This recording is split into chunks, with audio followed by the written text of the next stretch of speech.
Hello, welcome back to Seconds Out. I'm Jolie, and I'm going to be talking through the shocking news. Josh Warrington losing to Mauricio Lara in an absolutely stunning fight. Stellar performance from Mauricio Lara, in fairness to him. No one gave him a chance, including myself. Going into that fight, I feel like it's clear to see the mental preparation from Josh Warrington just wasn't there. He wasn't in there from the get-go, really. I think it was more inconvenient for Josh the longer the fight went on, and you could see it became clear throughout rounds 1, 2, 3 that he wasn't going to be at his best throughout the whole fight. And then obviously in round 4 he gets clipped with that left hook, goes down, and his equilibrium just completely wobbled his whole body. He doesn't stand up straight. He goes back to his corner, having had the worst round of his professional career. But then he has a couple of rounds where he just gets back to his feet, and you're thinking, if he can come back from this could be one of the best comebacks in boxing that we've seen for a very, very long time. And now that hasn't happened, and he has been knocked out. It's looking like one of the biggest shocks. This has to be one of the biggest shocks since Andy Ruiz Jr. beat Anthony Joshua back in December of 2019. Josh Warrington had all the odds stacked in his favour. Mauricio Lara had all the odds stacked against him, and he's pulled it out the bag. There's a few things that we're going to look into. There's inactivity, there's the fact that there's no crowd, and we know, I'm going to delve into the fact that there was no crowd first. We know Josh Warrington loves to fight with a crowd.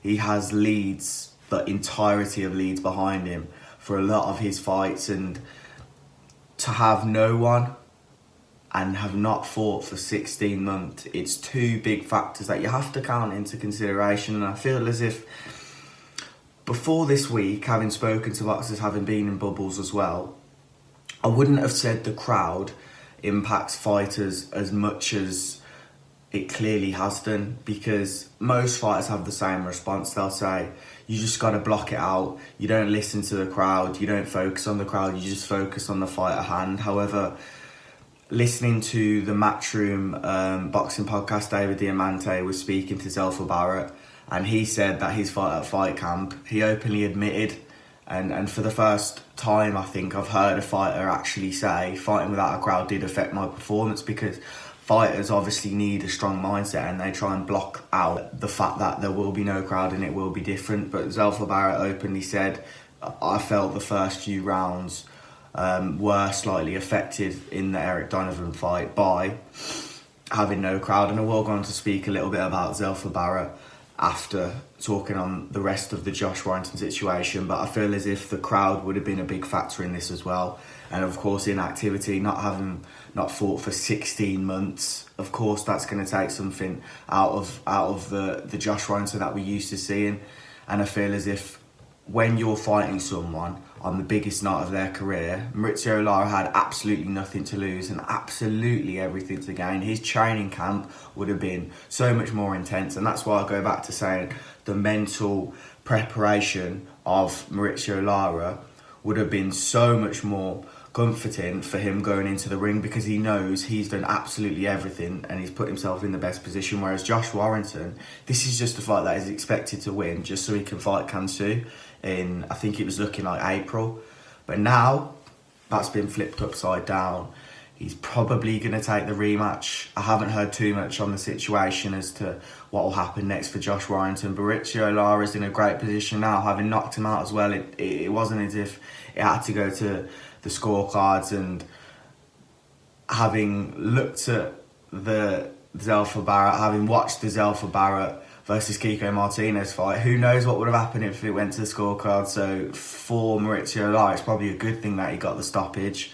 And I'll go on to that now, because that co-main event, great fight, but it does take the shine off Zelfa Barrett's win. And I think Eddie Hearn did the right thing in saying it's not good for him, not good for boxing, because it doesn't look good on Matchroom, it doesn't look good on boxing as a whole.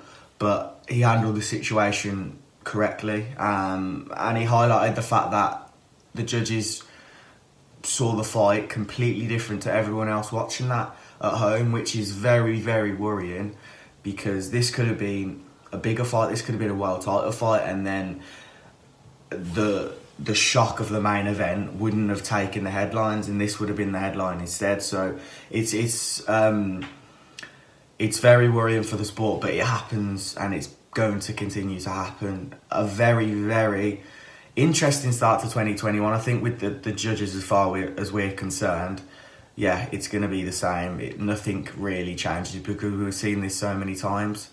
And I feel as if now more than ever it does need to change, but with such a shocking main event, less people will be talking about this, which is a good thing because, let's be honest, as boxing fans, as truly gutted as I am for Josh Warrington, this is the beauty of boxing, and this can happen at any given time, any given moment, against any given fighter. And let's be honest, going into this, Mauricio Lara was just that fighter that was expected to just be cleaned away in the first 2-3 rounds. And I thought Josh Warrington, as aggressively as he came out, was going to knock him out in like the first round, but he started kind of slowly. He was getting hit, he was loading up on his shots, and he wasn't defending as well as we've seen him in the past. But I'll get back onto that Self-About fight now, because it looks like they're going to have a rematch. I don't know if it'll be a rematch in Self-About's next fight. However, it's something I'd love to see. I think he's shown he can step up in the levels now, but there's also a cloud over his performance, as I've just mentioned. So it's going to be interesting to see where he goes from here. But of course, there's many fights that I'd like to see him have at super featherweight. Archie Sharp's one that I've been calling for a while now. I think it's a great domestic fight. Probably best when there's a world title on the line, because it's just a bigger fight. And obviously you've got Frank versus Eddie to deal with as well, so it might be difficult for that fight to be made in the near future. However, if that Kiko Martinez fight happens next, then I'm also cool with that. Very, very good start to the year in terms of excitement. However, for judging, as far as judging is concerned, yeah, same old. It's just a follow-on from 2020, really. And the Lewis Ritson fight, we saw it. That was probably the last one as bad as this. 118 to 111 is just shocking to see how the judges scored that in favour of Self-About, of course, because it was a close fight.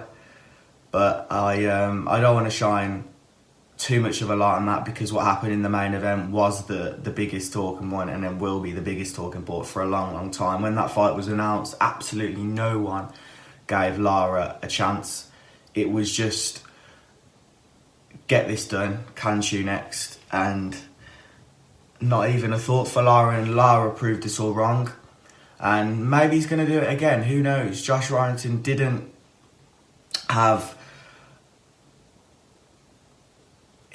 even have the poise he has in his fights. I'm trying to put a finger on it now, and there's so much that can be said, but I feel like there'll be a few changes need to be made. But mainly for me, the mental approach to this fight just wasn't quite there for Josh Warrington. And if he took this as seriously as he would have taken the Kanchu fight, then maybe there will be no shock. There would have been no shock last night. And certainly, as far as Kid Galahad concerned, everything's worked out in his favour. And I'm sure Josh Warrington would have rather taken that fight now, knowing what would have happened.